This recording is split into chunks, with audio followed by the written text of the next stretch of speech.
وبه نستعين وعلى أمر الدين لا حول ولا قوة إلا بالله العلي العظيم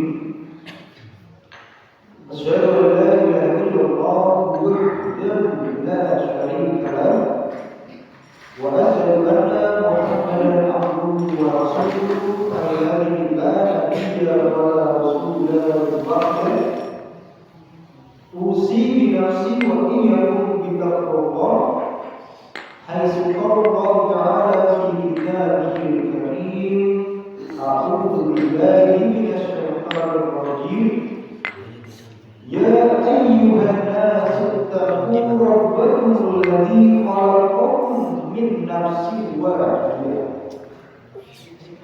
وخلق منها زوجها وبث منهما رجالا كثيرا ونساء واتقوا الله الذي تساءلون به والأرحام إن الله كان عليكم رقيبا والذين يقولون ربنا هب لنا من أزواجنا وذرياتنا قرة أعين واجعلنا للمتقين إماما. Hingga dipukul Allah beliau para alim, para ulama, para siswa yang itu, para asatidz, para asatidzah, tokoh masyarakat, desa, kali, lokal, kota. Magis kali lokal, magis kota. Magis kota. Jika dipukul Allah pengurus masjid Baitur Rahim, rumah yang dirahmati oleh Allah. Pengurus Baitur Rahim, musola Baitur Rahim, musola yang diberi nama rumah yang dirahmati. Mudah-mudahan seluruh jamaah musola Baitur Rahim ini diberikan rahmat oleh Allah Subhanahu wa taala dan diberikan panjang umurnya, amin ya rabbal alamin. Diberikan lancar rezekinya, rezeki yang berkah, rezeki yang bermanfaat, amin ya rabbal alamin. Alhamdulillah, puji syukur kehadirat Allah Subhanahu wa taala yang telah memberikan kita sekalian kenikmatan, kesehatan, kekuatan, sehingga alhamdulillah pagi hari ini kita bisa bersama-sama hadir sholat subuh secara berjamaah. Insya Allah kalau itu kalau panjenengan sami hadir di tempat yang mulia ini, insya Allah berbuat rahmat dari Allah Subhanahu wa taala. Namun rahmat yang Allah berikan kepada kita tentunya akan bersama kepada sekalian. Rahmat yang Allah janjikan, rahmat yang Allah berikan kepada kita sebagai seorang manusia, sebagai rahmat Allah Subhanahu wa taala diberikan kepada kita namun bersyarat. Apa itu syaratnya? Seandainya kita melangkahkan kaki ke musola ini untuk sholat subuh berjamaah, untuk ngaji bersama, Allah akan memberikan rahmat kepada kita sekalian. Namun syaratnya yaitu kita harus meluruskan niat kita. Maka terjadi Bapak Ibu niatnya sampai lurus apa ini? Niatnya kalau panjenengan sami itu sering mempengaruhi. Kita ngajinya bareng-bareng ibu-ibu sekalian. Meja bareng, sholat subuh berjamaah bareng-bareng, ngaji bersama-sama, bulan bersama-sama, tapi pahalanya akan berbeda-beda tergantung niat yang ada dalam hati kita. Maka nanti suatu saat di akhirat nanti bisa saja panjenengan akan bertanya-tanya,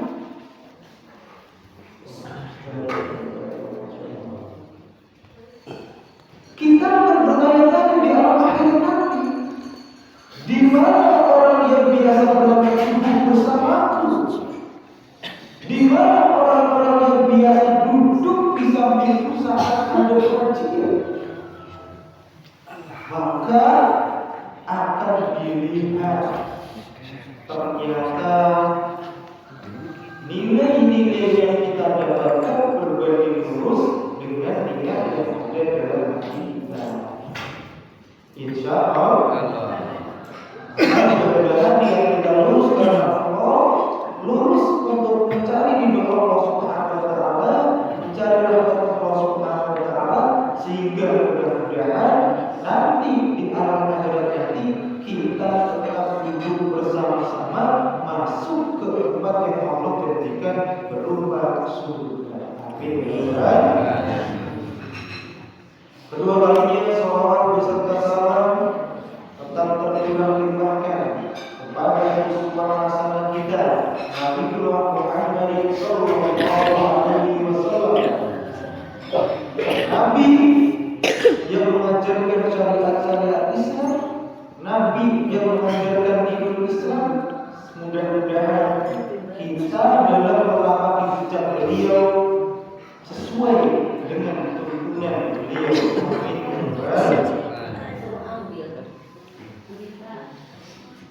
Saat ini kalau menyampaikan materi ini Bapak Ibu, kalau bersama Ibu Pangapunten, kalau insan doib, insan naif, penuh dengan dosa, nanging monggo sareng-sareng kalau panjenengan sami pada ngaji. Maksud itu nggih. Sampai sekarang guru nih. Bukan saya gurui, tapi ayo kita bersama-sama saling nasihat-nasihati. Nek bahasa Jawa itu artinya enggi pangilinya, saling mengingatkan. Maksud itu nggih. Mudah-mudahan kita yang ngaji di sini bersama-sama menggali ilmu, mengkaji kembali yang kemarin kita sudah mulai lupa. Mudah-mudahan Allah berikan hidayah kepada kita sehingga kita ingat lagi materi-materi yang dikaji pada pagi hari ini. Insya Allah pagi hari ini kami akan menyampaikan tentang tipologi kedudukan seorang anak. Tipologi kedudukan seorang anak. Jadi anak itu di dalam Islam ada beberapa tipe, ada beberapa kategori yang mudah-mudahan pagi hari ini kita bisa mengkaji bersama dan bisa mengklasifikasi anak kita itu masuk ke tipe yang mana. Maka kalau disebutkan dalam Al-Quran, walladzina yaquluna rabbana hab lana min azwajina wa dhurriyyatina qurrata a'yun waj'alna lil muttaqina imama, disebutkan bahwa anak itu tipe yang pertama adalah sebagai qurrata a'yun. Napa Bu? Qurrata a'yun. Qurrata a'yun itu artinya apa Bapak? Penyejuk hati. Anak-anak yang masuk kategori penyejuk hati, anak-anak yang bagaimana?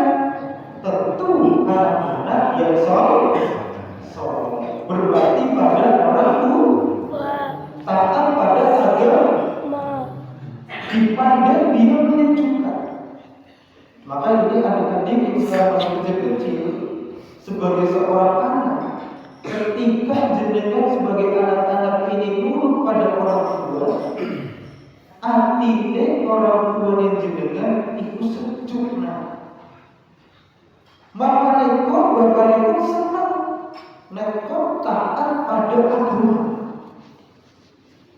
Esok-esok bakire masih pada turu, jenengan wis makan syukuran. Yang semua sedang berusaha sembuh.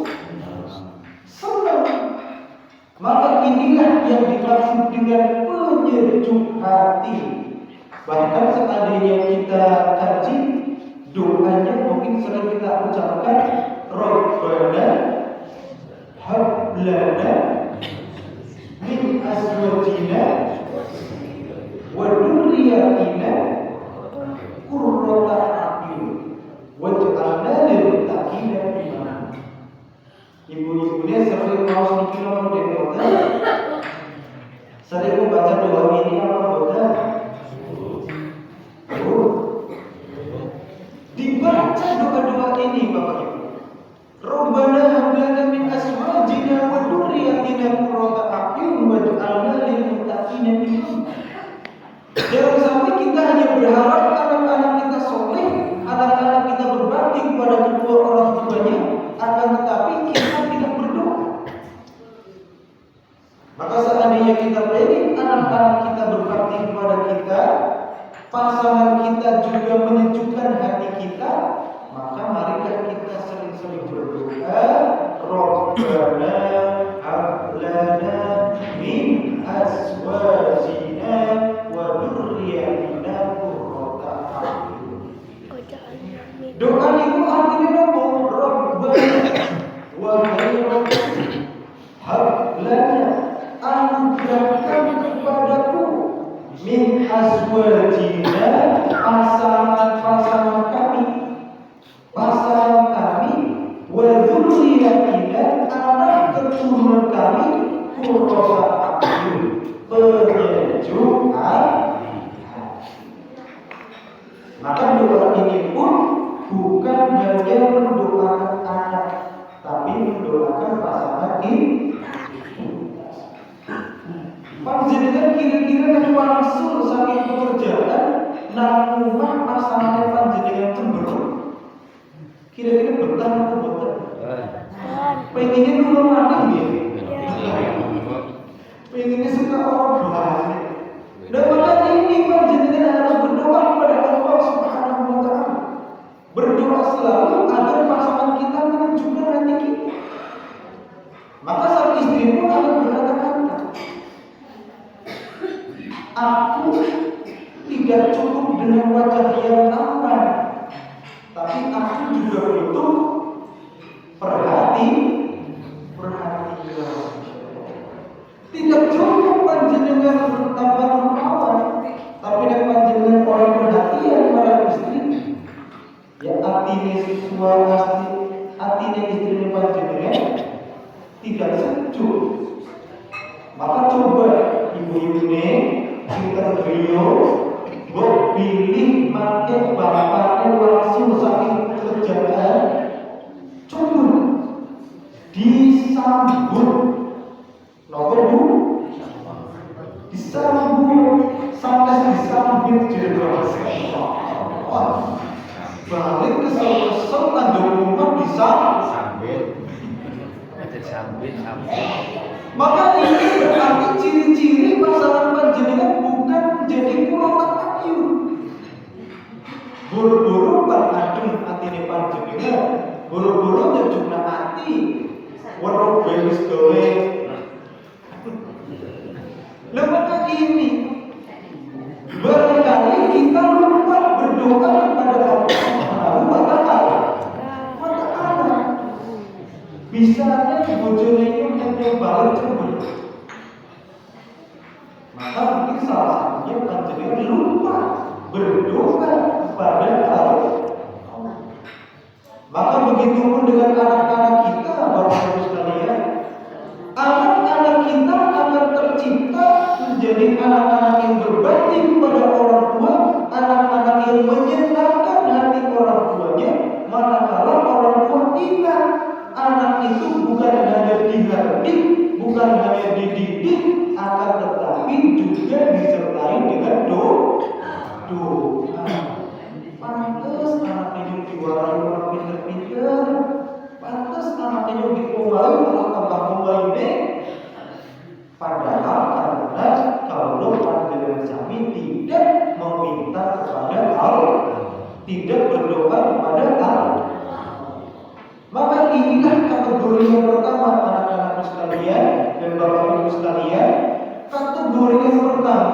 adalah menjadi penyejuk hati, qurrata a'yun.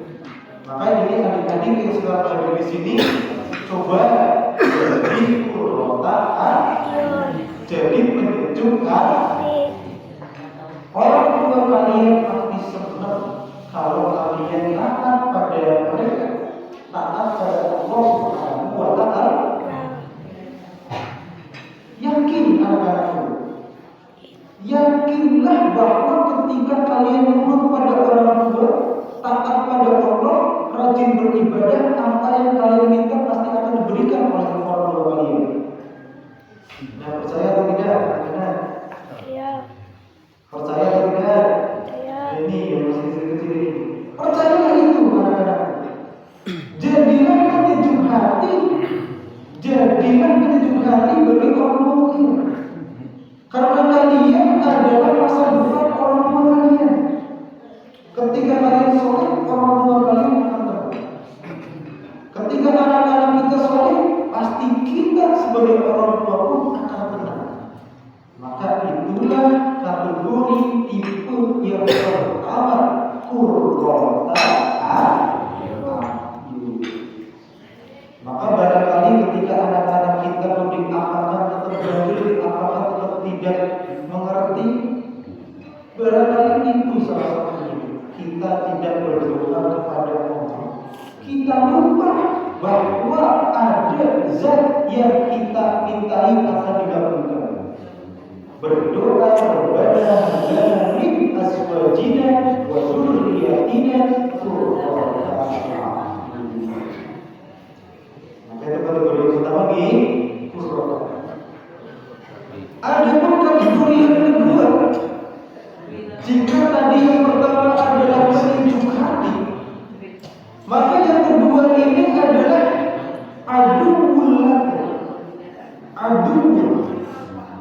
Aduwwun dalam bahasa Arab niku artinya adalah musuh.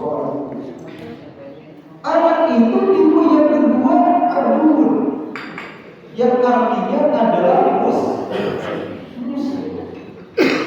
Dan kira-kira bisa anak dewa kok anak kategori dua dados musuh dewa. Kita berpikir bahwa bisa kok anak tipe anak dewa dados musuh, dados aduwwun, dados musuh bagi kita, bagi umat manusia, musuh bagi kedua orang tua. Kira-kira kenapa? Kenapa anak kita masuk kategori sebagai musuh kita? Kira-kira kenapa? Bisa nih anak ini jadi musuh kita. Maka seandainya kita lihat yang pertama adalah penyejuk hati kita, menjadi penyejuk hati kita, maka anak-anak kita berbakti kepada kita, berbakti kepada Allah dan Rasulnya, taat kepada perintah Allah dan Rasulnya, dan menjalankan amal ibadah yang diperintahkan oleh Allah. Dan akan menjadi aduwwullah, dan akan menjadi musuh bagi kita sekalian manakala anak itu berbalik dengan kategori qurrata a'yun. Anak kita akan menjadi musuh kita. Musuh kita untuk apa? Musuh kita untuk mendapatkan rahmat dari Allah. Musuh kita sebagai penghalang kita mendapatkan ridho dari Allah. Bahkan akan menjadi penghalang kita manakala kita akan melangkah ke surga yang Allah janjikan. Namun anak-anak kita menjadi penghalang, sebagai penghalang jalan kita menuju surga, manakala anak-anak kita tidak taat kepada Allah. Bisa dibayangkan Bapak Ibu sekalian, panjenengan sedang berjalan melangkah ke tempat yang Allah janjikan berupa surga.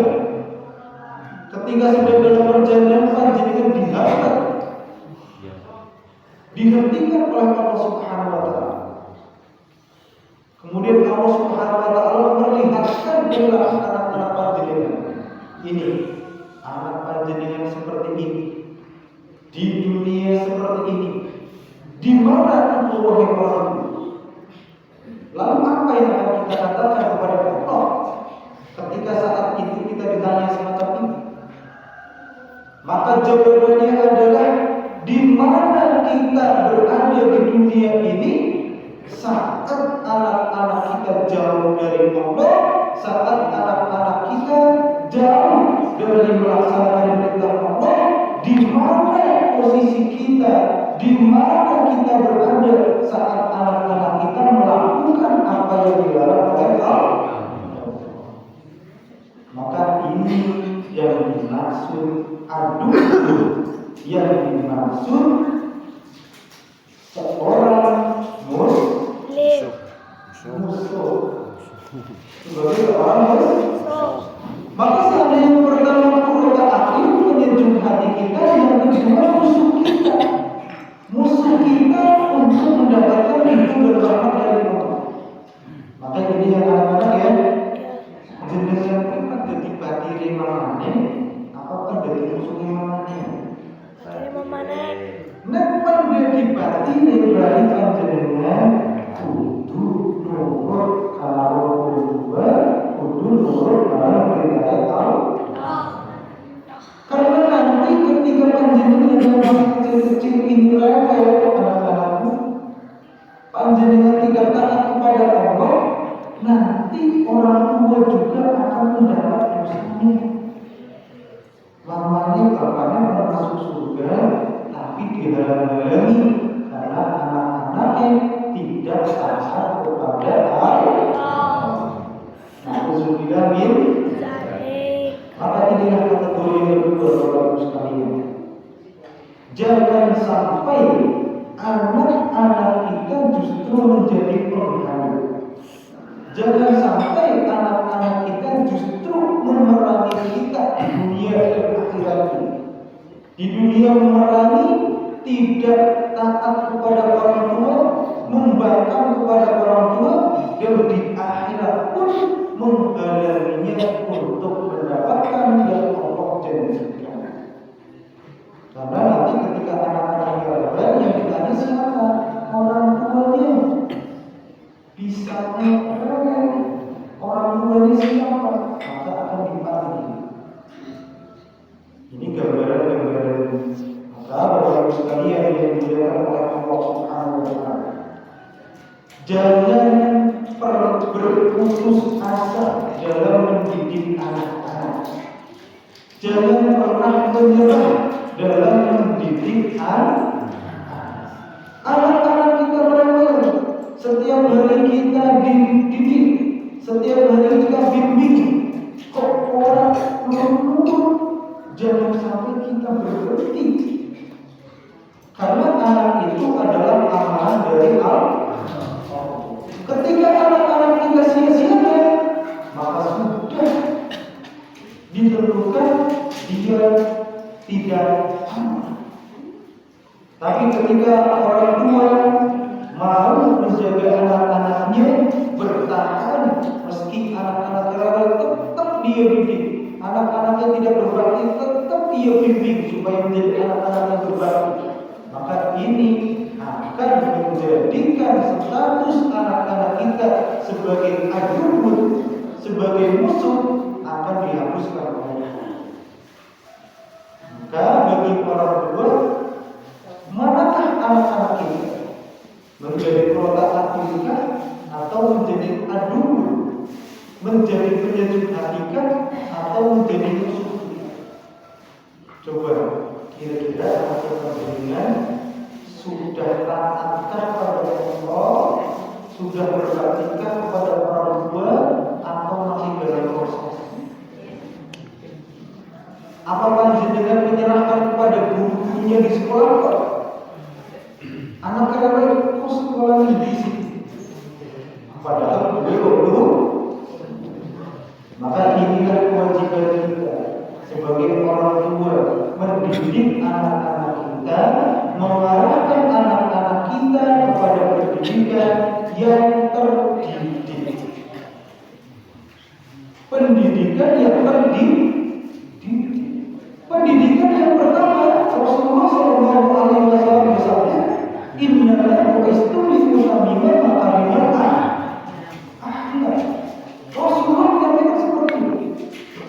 Innama bu'istu, sesungguhnya bu'istu, aku Rasulullah SAW diutus liutammima makarimul akhlak, untuk menyempurnakan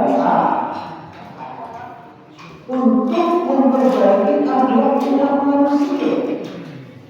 Maka panjenengan alasannya sekolah bukan hanya sekedar pintar, akan tetapi juga terdidik. Terdidik nomornya, terdidik akhlaknya. Karena apa Bapak Ibu sekalian? Ternyata zaman sekarang banyak orang pintar, tapi malah pintar ya Allah sudah bisa dia pintar karena dia akhlaknya tidak terbangun. Banyak orang pintar, pendidikannya tinggi, akan tetapi tidak berakhlak. Maka ini justru akan terbalik dengan tujuan dari nilai-nilai pendidikan. Jadi nak bahasa sederhananya, gua sekolah gue orang suruh ngejar tapi ngejar ilmu, ngejar pendidikan. Maka anak-anakku yang sekarang hadir, jadilah anak-anak yang soleh, anak-anak yang terdidik, berbakti kepada orang tua, nurut kepada guru-guru yang ada di sekolah. Maka inilah kategori yang kedua, adukun sebagai seorang musuh. Bukan musuh yang artinya dia jadi musuh secara zahir, akan tetapi musuh suatu saat nanti ketika anak-anak kita justru menghalangi kita dari Allah, menghalangi dari mendapatkan pahala dan justru memunculkan dosa pada kita. Nauzubillah min. Kemudian kategori yang ketiga setelah qurrata a'yun, aduun lana, musuh bagi kita. Yang ketiga adalah zinatul hayatid dunya. Zinatul hayatid dunya. Zinatun niku bahasa Arab sing artine napa Bapak Ibu? Zinatun niku artinya adalah perhiasan dunia. Nah, ibu-ibu biasanya dengan kata-kata wanita adalah perhiasan dunia. Sebaik-baik perhiasan dunia adalah wanita soleh. Bapak-bapak memiliki istrinya sampul dados perhiasan dunia maupun diberi. Nah, niki didengarkan ibu-ibu, ini dokter-dokter kita ngerti ibu-ibunya sampul dados perhiasan dunia maupun diberi. Nah, deren berarti kan beliau ibu-ibunya deren mencerminkan sebagai seorang wanita soleh. Mudah-mudahan sekembalinya ibu dari tempat ini menjadi ibu yang soleh. Jangan sampai setelah pulang bapaknya bikin ngomong dere-dere kok. Nah, jangan sampai. Maka ini kategori yang ketiga, anak kita masuk tipe sebagai zina, sebagai perhiasan dunia, bahkan melebihi harta panjenengan. Gino boten, larenya panjenengan miliar, panjenengan kudu biaya segede, tetap dikeluarkan modal. Pasti panjenengan akan memberikan biaya, walaupun biayanya besar. Ketika anak panjenengan sedang sakit, ketika anak panjenengan lagi sakit, anak panjenengan lagi meriah, biaya gede, panjenengan tidak punya apa-apa, pasti akan menjual apa yang panjenengan miliki. Betul. Dan maka inilah cerminan bahwa anak-anak kita sebagai zina, sebagai perhiasan dunia, melebihi zina memiliki kategori perhiasan dunianya seorang wanita. Seorang wanita menjadi perhiasan dunia manakala dia menjadi orang-orang yang soleh. Akan tetapi anak-anak kita, dia tetap memiliki tipe kategori sebagai zina, sebagai perhiasan dunia. Apapun keadaannya, sakrewel-rewel anak dewek dan meriam pasti diobati. Terus membuatkan sabadu-badunya anak dewek dan anak tanggalnya lain pasti berbuatnya melu jangan mari sih memahami Masya Allah. Sakrewel-rewel panjenengan anak-anak pasti berbuatnya anak prima.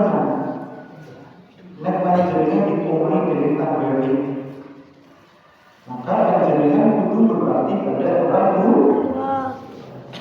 Panjenengan orang, tapi anak tanggal ini sing jawa panjenengan pasti berbuat orang tua.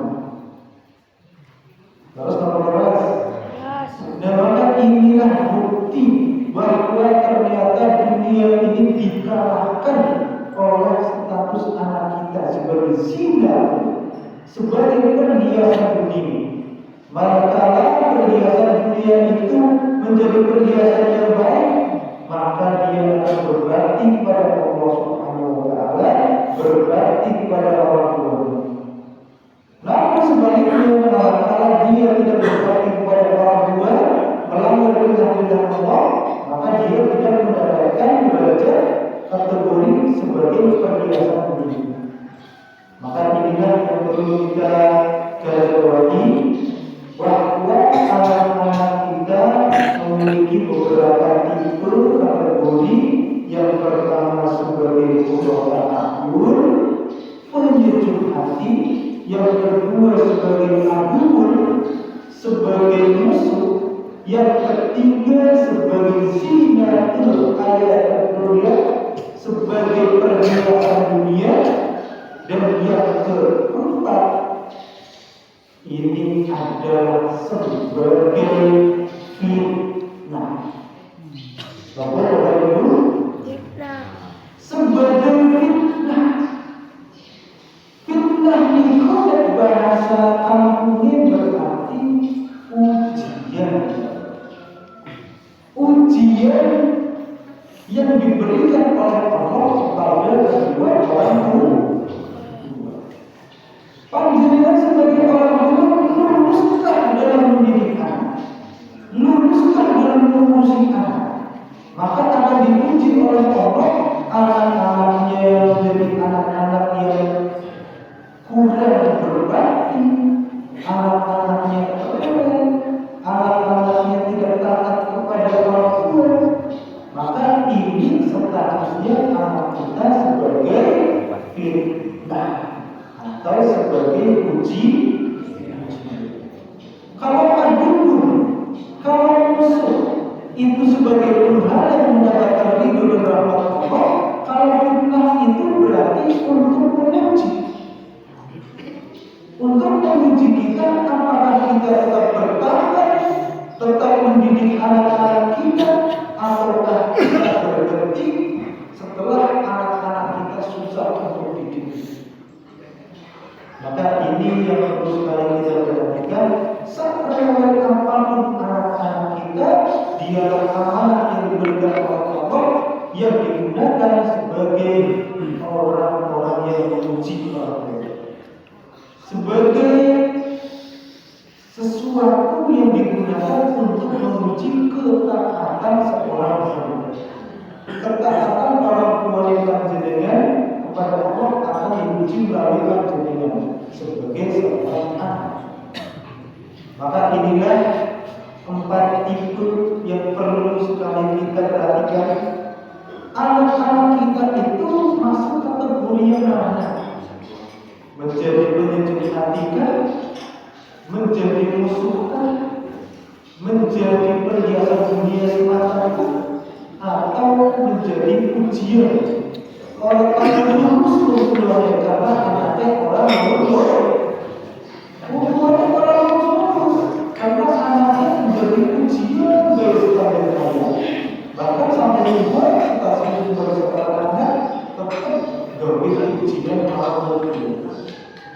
Anak kalian butuh berbagi. Maka kita kalau sekalian sudah Allah Subhanahu wa Ta'ala, 4 tipologi kedudukan anak dilihat dari pandangan Al-Quran. 4 tipe ini panjenengan silahkan pilih yang mana. Kalau seandainya menjadi penyejuk hati, didiklah dengan baik. Kalau seandainya tidak menjadi musuh, maka didiklah dengan baik. Seandainya menjadi perhiasan dunia yang bermanfaat bagi orang tuanya di dunia dan akhiratnya, maka didiklah dengan baik. Dan ketika ingin tidak ingin anaknya menjadi seorang kriminal sebagai orang yang memuji orang tuanya, maka didiklah. Didiklah dengan baik, arahkan berpendidikan yang baik, arahkan berpendidikan yang mengajarkan nilai-nilai Islam yang baik, juga pendidikan akhlak, bukan hanya tentang mendapatkan ijazah, tetapi juga mendapatkan bekal akhlak yang baik, sehingga mudah-mudahan anak-anak kita menjadi penyejuk hati kita. Amin ya rabbal alamin. Rabbana hab lana min azwajina wa dhurriyyatina qurrata a'yun waj'alna lil muttaqina imama. Doa ini silakan diamalkan, bukan hanya anak-anak panjenengan yang menjadi qurrata a'yun, yang menjadi penyejuk hati, akan